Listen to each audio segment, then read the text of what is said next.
ನಿಮಗಿದು ಗೊತ್ತೇ, ಈ ಸಲ ಕಪ್ಪು ನಮ್ಮದೇ. ಬೆಂಗಳೂರಿನ ಕ್ರೀಡಾಂಗಣದ ಹೊರಗೆ ನಡೆದಂಥ ಕಾಲ್ ತುಳಿತದಲ್ಲಿ 11 ಮುಗ್ಧ ಜೀವಗಳ ಬಲಿದಾನದ ತಪ್ಪು ನಮ್ಮದೇ. 18 ವರ್ಷಗಳ ನಂತರ RCB IPL ಪ್ರಶಸ್ತಿಯನ್ನು ಗೆದ್ದಿದ್ದು ಸಂತೋಷಕರ ವಿಚಾರವೇ. ಆ ವಿಚಾರವನ್ನು ನಾವು ಟಿವಿಯಲ್ಲಿ ನೋಡಿ ಸಂಭ್ರಮಿಸಿದ್ದಾಯಿತು, ಸಂತೋಷ ಪಟ್ಟಿದ್ದಾಯಿತು, ಸಿಹಿ ಹಂಚಿ ಕುಣಿದು ಕುಪ್ಪಳಿಸಿದ್ದಾಯಿತು. ಆ ವಿಚಾರವನ್ನು ಅಲ್ಲಿಗೆ ಬಿಟ್ಟು ನಾವು ನಮ್ಮ ಕೆಲಸದಲ್ಲಿ ತೊಡಗಿಸಿಕೊಳ್ಳಬೇಕಲ್ವಾ? ಯಾಕಂದರೆ ನಮಗೂ ಜೀವನವಿದೆ, ನಾವು ಬದುಕನ್ನು ಕಟ್ಟಿಕೊಳ್ಬೇಕು. ಅದನ್ನು ಹೊರತುಪಡಿಸಿ ನಾವು ಆ ಆಟಗಾರರನ್ನು ನೋಡೋದಕ್ಕೆ ಕ್ರೀಡಾಂಗಣದ ಹತ್ರ ಹೋಗೋ ಅವಶ್ಯಕತೆ ನಮಗಿತ್ತ? ಅಭಿಮಾನವಿರಬೇಕು, ಆದರೆ ಹುಚ್ಚ ಅಭಿಮಾನವಲ್ಲ. ಯಾಕಂದರೆ ಅಭಿಮಾನಕ್ಕಿಂತ ದೊಡ್ಡದು ಪ್ರಾಣ. ಆ ಪ್ರಾಣವನ್ನು ಪಣಕ್ಕಿಟ್ಟು ನಾವು ಅಲ್ಲಿ ಹೋಗಿ ಸೇರುವ ಅವಶ್ಯಕತೆ ಏನಿತ್ತು? ತಪ್ಪು ನಮ್ಮದೇ. ಇನ್ನು ರಾಜಕಾರಣಿಗಳ ವಿಚಾರಕ್ಕೆ ಬಂದರೆ ಯಾವುದೇ ಪೂರ್ವ ಸಿದ್ಧತೆ ತಯಾರಿ ಇಲ್ಲದೆ ವಿಧಾನಸೌಧದಲ್ಲಿ RCB ತಂಡವನ್ನು ಕರೆಸಿ ಅವರನ್ನು ಸನ್ಮಾನಿಸಿ ತಮ್ಮ ಕುಟುಂಬದವರ ಜೊತೆ ಫೋಟೋ ತೆಗೆಸಿಕೊಳ್ಳೋ ಅವಶ್ಯಕತೆ ಇತ್ತ?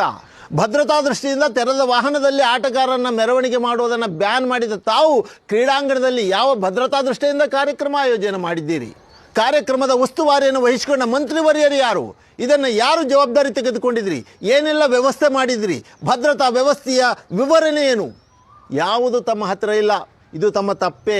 ಇನ್ನು ಪೊಲೀಸರ ವಿಚಾರಕ್ಕೆ ಬಂದರೆ ಇಷ್ಟು ಕಡಿಮೆ ಅವಧಿಯಲ್ಲಿ ನಾವು ಕಾರ್ಯಕ್ರಮವನ್ನು ಆಯೋಜನೆ ಮಾಡುವುದಾದರೂ ಹೇಗೆ, ಭದ್ರತೆಯನ್ನು ಕೊಡುವುದಾದರೂ ಹೇಗೆ ಅಂತ ರಾಜಕಾರಣಿಗಳಿಗೆ ಎದುರು ಮಾತನಾಡದೆ ತಮ್ಮ ತಲೆದಂಡವನ್ನು ಕೊಟ್ಟ ಪಾಪದವರು ಇವರು.